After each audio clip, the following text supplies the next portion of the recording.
Ya.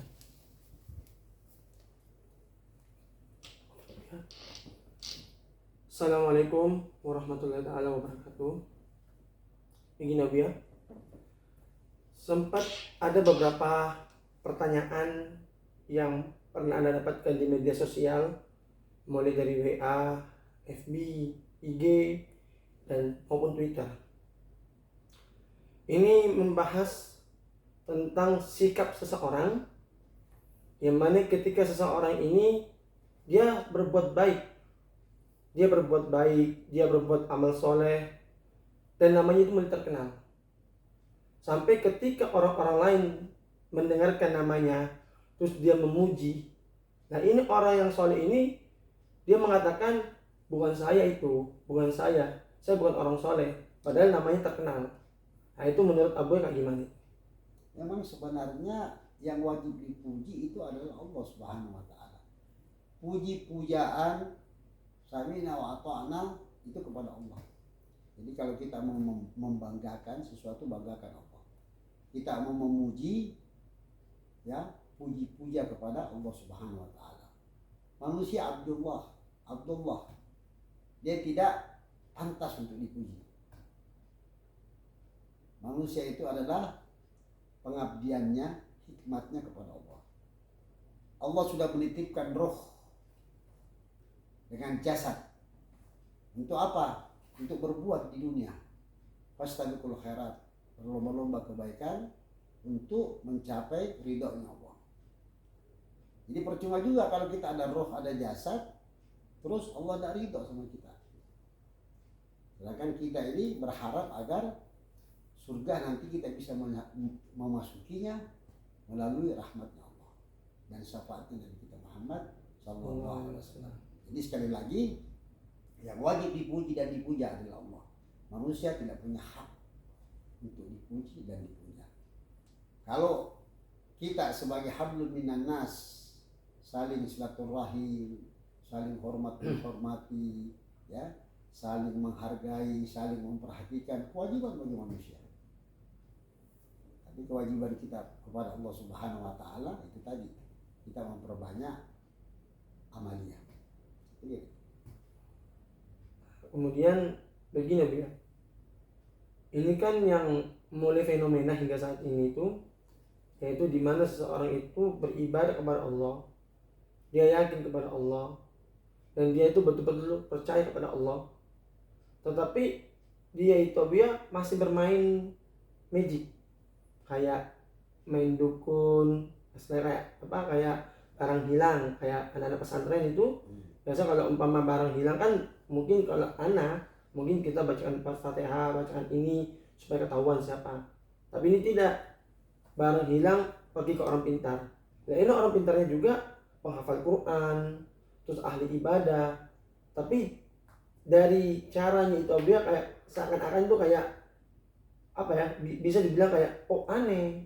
Kayak anggaplah ya, Anda dikasih garam, disuruh ini nanti garamnya kasih di tempat makanan, nanti supaya yang mencuri itu kesakitan perut atau gimana. Itu menurut Abang kayak gimana? Yang jelas intinya dalam syariat hukum syariat Islam, syirik musyrik itu adalah yang mendoakan Allah, dan itu hukumnya haram dan dosanya besar sekali. Intinya kita tidak bisa mendoakan Allah. Katakan hai Muhammad, huwa Allah. Huwa itu dia. Dia siapa? Dia bukan satu, tapi dia esa. Dia tunggal. Satu masih ada dua, dua masih ada tiga. Jadi harus esa, tidak ada duanya. Dia tunggal. Segala-galanya untuk Allah Subhanahu wa taala. Jalla jalaluhu wa ta'ala. Jadi tidak boleh. Kita jangan pernah sekali-sekali, ya, menjadikan Allah Subhanahu wa taala lebih. Tapi dia harus esa tunggal. Makanya dikatakan ahad. Ya kan, dikatakan ahad. Ahad dalam bahasa Arab itu tunggal, bukan satu atau esa. Jadi yang kita katakan satu, karena satu masih ada dua, masih ada tiga. Jadi katakan Muhammad Huwallah, huwa dia, Allah. Allah tidak ada duanya. Ahad, esa, tunggal. Jadi sebenarnya kata Nabi kita Muhammad SAW lebih hebat dalam satu taklim itu membahas, menceritakan tentang sifat-sifat Allah daripada kita membacanya asma Allah, membaca nama-nama Allah. Tapi kalau sifat-sifat Allah yang kita bahas seperti Ahad tadi, Samad, bukan panjang. Kalau kita membahas tentang Qul Ahad tidak ada habisnya. Jadi jangan sekali-sekali kita mendoakan Allah Subhanahu wa taala. Tidak boleh. Jadi semua metode-metode, cara-cara yang dilakukan oleh manusia dalam bentuk apa saja aktivitasnya dia, garam lah, ya kan, jimat lah, keris lah, batu lah, itu semua tidak ada. Itu konotasinya sudah mendoakan Allah. Jadi seperti seakan-akan kita tidak percaya sama Allah. Kenapa kita tidak mengikuti caranya Nabi kan? Nabi ambil air, doa, minumkan kepada orang yang sakit. Nabi seperti itu. Tidak harus menggunakan alat-alat lain. Karena kalau kita menggunakan alat lain berarti kita apa? Bertujuan untuk Mencetuskan itu alat. Kita mengkultuskan itu alat. Oh, dengan alat itu dia bisa sembuh. Berarti bukan Allah. Dengan batu itu dia sembuh. Dengan garam itu ketahuan. Jadi kita seakan-akan tidak menjadikan Allah esa. Padahal Allah itu secara tauhid tidak ada lagi. Terakhir, Abi ya, begini. Di dalam pelajaran taklim itu, ya seperti Abi katakan tadi, ada namanya itu asmaullah, ada namanya sifatullah. Nah ini sifat Allah ini kalau di dalam akidah awam itu ada 50. Tidak terlawar. Ya, di dalam akidah awam itu ada 50. Jadi 20 itu sifat Allah yang wajib. Kemudian 20-nya lagi itu adalah sifat Allah yang muhal, yang mustahil. Yang satunya itu sifat jaiz atau sifat yang bagi Allah itu biasa aja. Jadi pertanyaan begini ya. Kalau seumpama kita mempercayai sifat wajib Allah seperti wujud, qidam, baqa sampai akhir, apakah kita juga wajib mempercayai kepada sifat muhalnya Allah seperti hada, adam, kudus, fana atau yang lainnya? Nah itu menurut Abang kayak gimana? Semua yang ada di Asmaul Husna, mau dia nama-nama Allah, karena nama-nama itu mencerminkan sifat. Jadi adanya sifat itu karena ada nama. Ar-Rahman misalnya, pengasih. Allah kan pengasih secara keseluruhan, secara makro universal itu Allah pengasih terhadap seluruh ciptaannya, hatta batu.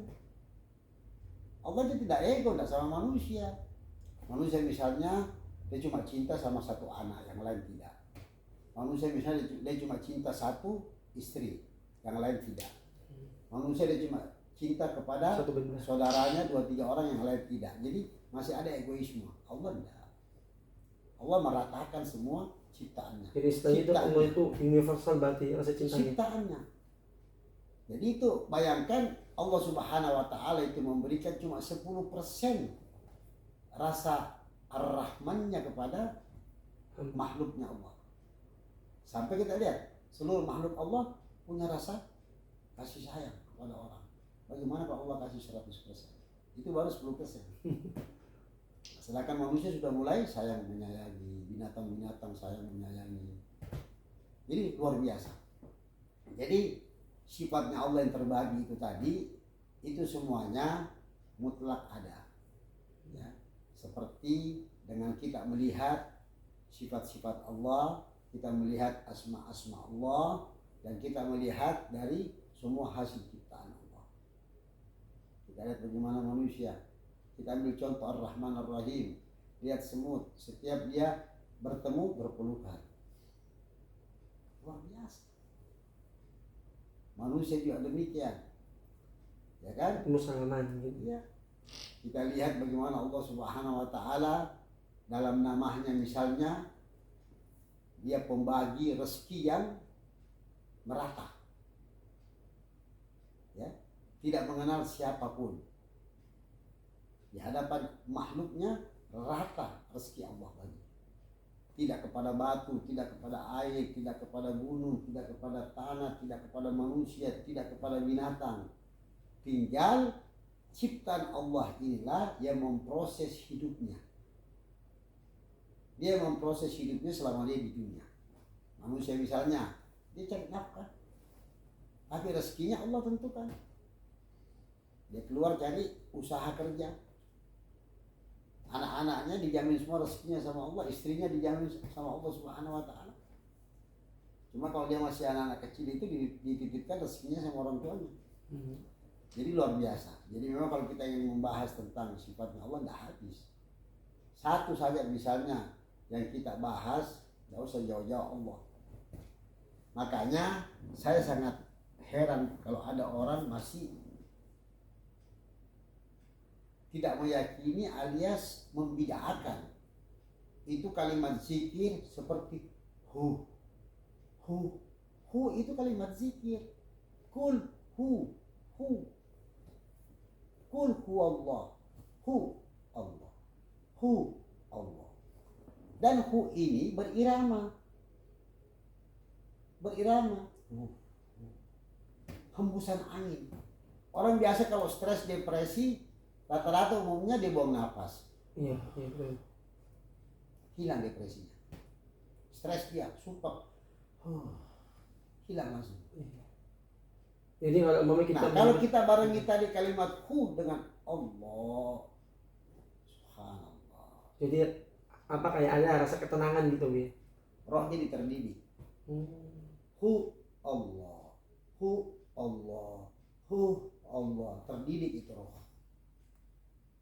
Jadi selama ada orang mengatakan Allah lahu, itu berarti insya Allah kiamat masih jauh.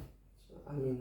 Jadi kita bukan kapasitas kita berbicara tentang Allah di mana, tempat Allah di mana, kiamat nanti datang tanggal sekian, bulan sekian, tahun sekian, terus dan sebagainya, bukan. Kapasitas kita sebagai hambanya Allah adalah taat dan patuh dalam melaksanakan perintah Allah dan meninggalkan larangan. Saya pikir cuma itu yang kita bisa sampaikan. Wabillahi taufiq wal hidayah. Assalamualaikum warahmatullahi wabarakatuh. Syukran Habib atas jawaban-jawabannya yang mungkin para saudara-saudara mungkin bisa bertanya atau mungkin berpikir dengan seperti apa yang saya katakan tadi, karena mungkin pertanyaan itu bisa dibilang mewakili dari semua orang-orang yang menyaksikan video ini. Syukran Habib ya. Assalamualaikum warahmatullahi wabarakatuh. Waalaikumsalam warahmatullahi wabarakatuh.